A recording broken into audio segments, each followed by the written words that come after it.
Bonjour madame. Il y a 12 ans, cette patiente a souffert d'un cancer du sein gauche.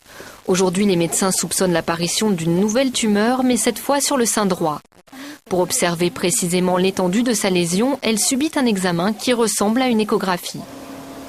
Je vous mets du gel, ça va être un peu froid. Hein. Mais il s'agit en fait d'une toute nouvelle technique encore peu répandue qu'on appelle élastographie. Objectif de l'appareil, mesurer l'élasticité des tissus.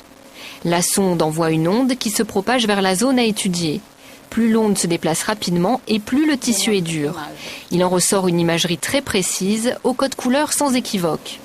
En général, la règle, c'est que les lésions qui sont bleues ont plus de chances de correspondre à des lésions bénignes et les lésions qui sont jaunes ou rouges ont plus de chances de correspondre, plus de possibilités de correspondre à des lésions malignes. Les lésions qui sont de caractère bénin sont habituellement plus molles. Et les lésions malignes sont plus dures. Lors d'une étude clinique menée à l'Institut Curie, l'élastographie a été utilisée sur 54 patientes. Elle permettrait de préciser un diagnostic et de prescrire les examens complémentaires de manière plus cohérente. Ça a deux rôles, c'est-à-dire que l'élastographie, ça devrait permettre de diminuer le nombre de prélèvements pour des lésions bénignes. Donc éviter des prélèvements, on dit toujours c'est pas très traumatique, mais ça l'est.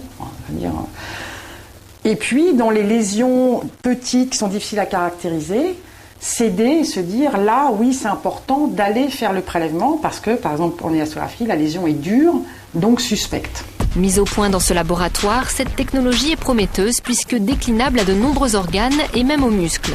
Expérience grandeur nature avec ce volontaire. Sur l'écran, on distingue en gris les fibres musculaires de son bras. En contractant progressivement son muscle, vous voyez que la dureté change énormément. Vous voyez, on a une zone de plus en plus dure. Maintenant, si je demande à Olivier de relâcher son muscle, vous voyez, eh bien, l'élasticité redescend, la dureté redescend. Donc vous avez un suivi dynamique de l'élasticité au cours de la contraction. Alors ça, c'est un intérêt pour beaucoup d'applications médicales. Je pense que on pourra mieux caractériser certaines pathologies musculaires. Et puis en médecine sportive, on va pouvoir voir à quelle vitesse un muscle récupère. Et à force d'expérimentation, les chercheurs pourront peut-être appliquer l'élastographie au muscle le plus important du corps. Sur cette animation, on observe la contraction en rouge et le relâchement en bleu d'un cœur de mouton. Visualiser ce phénomène avec précision permettrait aux scientifiques de déterminer si le cœur fonctionne bien.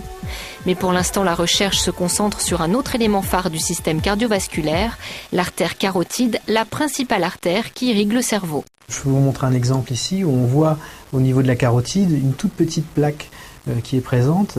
L'échographie arrive à bien détecter cette plaque. Et ce qui est plus intéressant, c'est que la mesure de l'élasticité, de la dureté de cette plaque apporte une information sur le seuil de rupture de cette plaque. Et vous savez que lorsqu'une plaque rompt, une partie des détritus vont monter directement au cerveau et c'est ce qui déclenche les accidents vasculaires cérébraux. Donc si on a accès très tôt à cette information sur un changement d'élasticité dans une plaque dans la carotide, on va pouvoir prédire à quel moment elle pourrait rompre et créer un accident vasculaire cérébral. À terme, l'élastographie contribuera à améliorer la prise en charge et la prévention des maladies cardiovasculaires.